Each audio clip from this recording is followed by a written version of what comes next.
The Huxley-Wilberforce Debate was held in front of the British Association on the 30th of June 1960, a gathering of people that wanted to hear about Darwin's origin of the species, but didn't necessarily have extensive knowledge of it already. It was Thomas Huxley, a Darwinist, debating against Samuel Wilberforce, the Oxford bishop, with the belief that all species were fixed. Both Wilberforce and Huxley had written reviews of Darwin's work and were both experienced in the scientific field.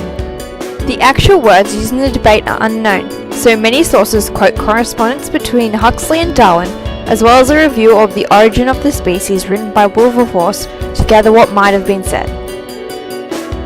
Wilberforce's opinion isn't sourced from the actual debate, but rather a review he wrote of Darwin's Origin of the Species. This paper was made of an entirely scientific assessment of Darwin's theory. The review was legitimate, not Wilberforce disregarding Darwin's theory in favour of a more religiously based scientific belief. It was clear he did not argue that Darwin's theory must be false because of its implications for the nature of man was unacceptable. Generally, it said that there wasn't enough evidence from Darwin to make his hypothesis a theory.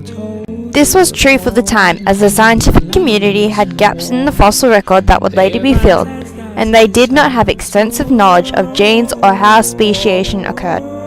Wilberforce thought that these gaps in the evidence were enough for Darwin's ideas not to become a well-established theory. Wilberforce spoke about the apparent fixity of species, the belief that the scientific community had before Darwin's theory was established. He later said that unless Darwinians could explain how speciation occurred, it was fair to criticize Darwin's findings. Wilberforce thought that he was in the right when he argued against Darwin's theory, both scientifically and philosophically.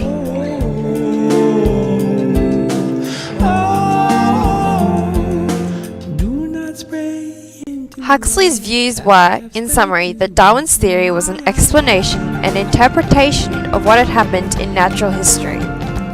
It is thought that the impact it had on some of the scientific community was a paradigm shift, and that Huxley thought that it redefined biology, comparing it to a light that illuminates your surroundings in a darkness.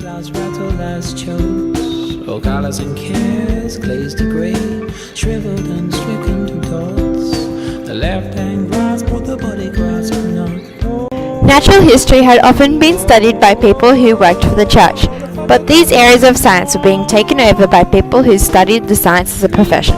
The increasing spread of general literacy and the availability of new literature means that it was easier for secular knowledge to spread to the population. The church found a solution by publishing secular material that included a Christian message, including science. This was disproving the cliché that the evangelistic in general were opposed to sciences. These professionals were moving away from the idea that nature had been made by God, to which the clergy had been clinging to. This move towards scientific professionalism excluded those who saw science as a secondary occupation. The clash of Huxley and Wilberforce was more about old science versus new science. One of the reasons that Huxley thought that Darwin's theory was so good was that it made the old science and those who studied it redundant.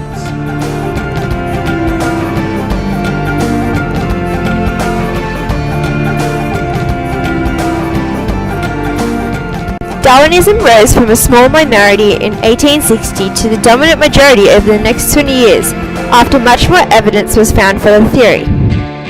Darwinists had always felt a sense of being persecuted, but that was due to Huxley's own personality, as he had no loves for the Ecclesiastes and was sure that science must be at odds with the religion.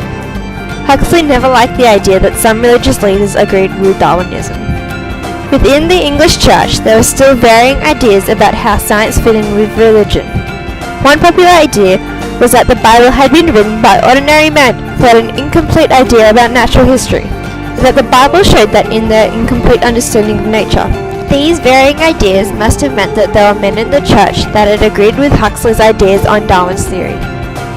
Richard Owen, another scientist, thought that an evolutionary process could be driven by God.